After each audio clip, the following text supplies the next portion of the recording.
Welcome back, everybody. This is our final video in our vlog series. Again, I'm here with Joe Popowitz from Emergent CRO, Carla Monticelli from JD Lyman, Dr. Charles Stemple from formerly of Humana, and now a part-time consultant to JDL Access, and I'm Kim Norton, CEO of JDL Access.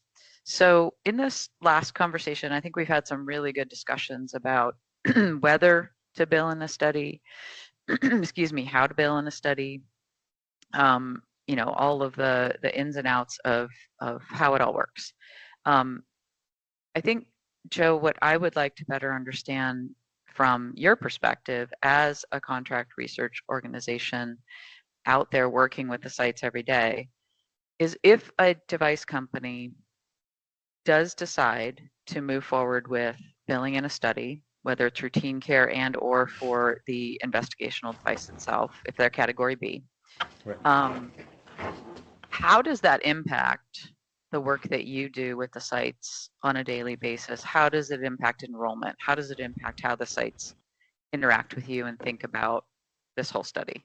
Yeah, it really starts from last week's discussion when you have to thread the needle from a manufacturer's standpoint for regulatory approval because you're going through an FDA process, so you're still pre-commercialization. So you have to be conscious of ensuring we get through the whole regulatory hurdles here while answering a question in the clinic, right? So there's a clinical unmet need potentially, or how does this fit into standard of care? What will a clinician, how will a clinician use this technology in their standard practice at some point when they get there? So we really try to think about that benefit statement when we're developing the trial with the manufacturer. So get through the regulatory process, but also are there any unique value propositions that you want to highlight when you're designing the trial so that we can put that in place?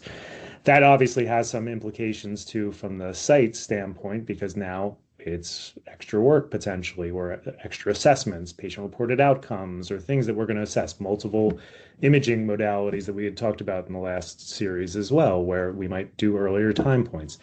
Cost implications go into all of these things. So for us, we want to partner with the manufacturers to make sure there's a really clear study budget build out that highlights the things that we're putting in here. So the standard of care is listed out clearly, and that the sites are reimbursed for the extra work that's done for data collection, other assessments, patient-reported outcomes, things of that nature. So we want to collaborate, work through that process, build out a nice budget for them so that everybody's clear on what would be reimbursed, what's going to be needed for the trial, and things of that nature.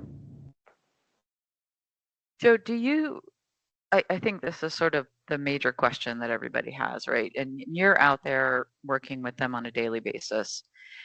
Do you think that this slows enrollment? Do you see an impact from the not only site recruitment into the study, if they know they're going to have to bill in the study? I don't know if that's an issue or not, but also from the patient's perspective. Am I going to get hit with a copay? Why am I being charged for being in a clinical trial? That sort of smacks of, shouldn't this just be free? How does all of that, interact and impact the speed of the trial and whether the site's even willing to do it? It definitely has an impact. And one of the things that we like to do is partner with research savvy sites because there are so many questions that come up about the reimbursement process. And so if you work with a research naive clinician or clinicians group, they're going to learn this for the first time in that engagement, which has a downstream effect in the patients and how enrollment happens at that site. And so it's really important to pick the right sites who understand what research is, what the expectations are, and in that the clinical trial reimbursement process, because they want to be clear with their patient population of what the expectations are as they engage on a clinical trial.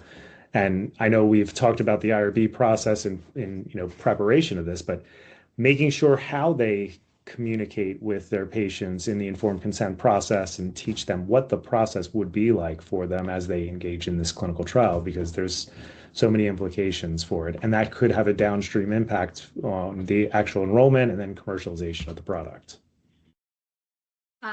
You made me think of a question just as you talked about the patients and the consent, and that in your experience, how aware are patients that they have a copay responsibility when they're in a clinical trial, or is it a surprise to them when they're informed of that? Back to the research savvy sites, I think they do a great job of clearly defining what it is the expectations are for those patients so that, there will be copay based on the standard structure of a trial. Because in most cases, when we help design a trial with the manufacturers, it stays pretty close to what a clinician would do as part of their standard practice. There aren't, extra visits always associated with it. So they'll be in there as part of routine care, which would have a copay typically associated with it. It's the extra add-ons that are specific to the clinical trial that the site would get reimbursed for, but the patient would just see extra time. And then there's also a reimbursement to the patient sometimes in those clinical trial budgets where we say that extra time that you're putting into it, we're going to have a stipend for you. And so we work with that so that the ethics board can review it, ensure that it's not, coercive, and that the patient gets compensated for that extra work that, they're putting in that would be in addition to standard practice. You both bring up a point that maybe is worth just mentioning, which is the billing in the study, because there's a potential patient copay, and therefore the patient's going to see an EOB, an explanation of benefits, at the end of the whatever intervention within 30 days or 45 days or however quickly they get their EOB. Sometimes that can unblind the patient to what treatment they received. Have you seen that happen? I know people in the industry, and Kim, you've talked about this, about the sham procedures, right? And I would love your input on this because I know you're closer to the authorization portion and what happens there. But I imagine if the explanation of benefits comes through, there is a real risk to unblind a patient to, a sham procedure, I would assume. But I don't know, more on from your standpoint.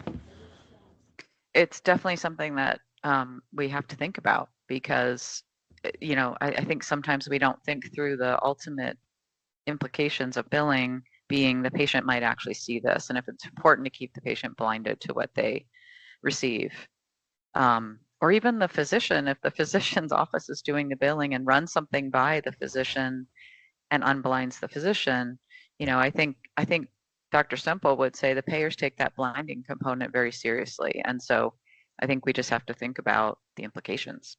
Yeah.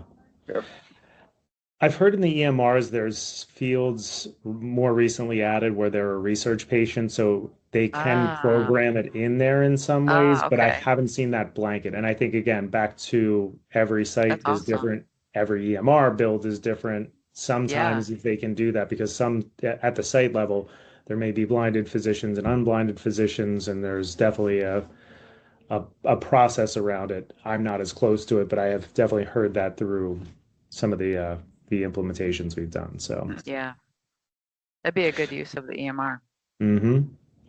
So Kim, on your side, the site and payer perspective, from your standpoint, should a company consider setting up that patient access program to support the sites prior to authorization and appeals? Yeah, it's a really, really, I think, important thing to consider. Certainly if you're billing in the study, that's going to help offset, I think, some of the cost of. You also then have to think about how are you going to support the billing in the study. So those things probably are gonna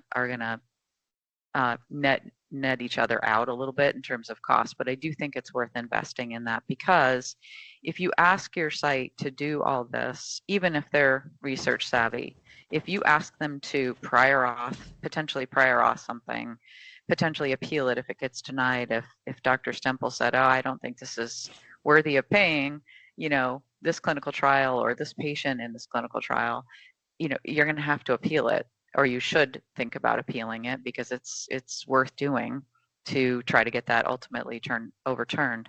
I think it's worth investing in that to help support the sites with, how do I even set this claim up? We can certainly walk them through that. What are the right modifiers to use, et cetera. But also, if you have to prior auth it, certainly, a company like ours can help with supporting that process, but also taking that patient all the way through if it an appeal is needed is an important component of this. Otherwise, the sites are going to feel like, okay, you're asking me to do this, and also you're not giving me any support around it.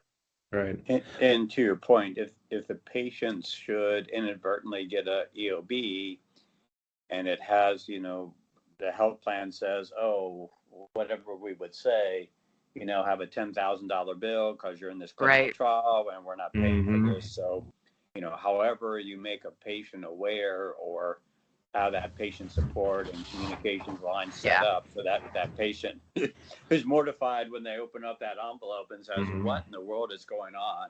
I think that's such a good critical to point. maintaining that patient support and engagement with the clinical trial. Great point. Yeah.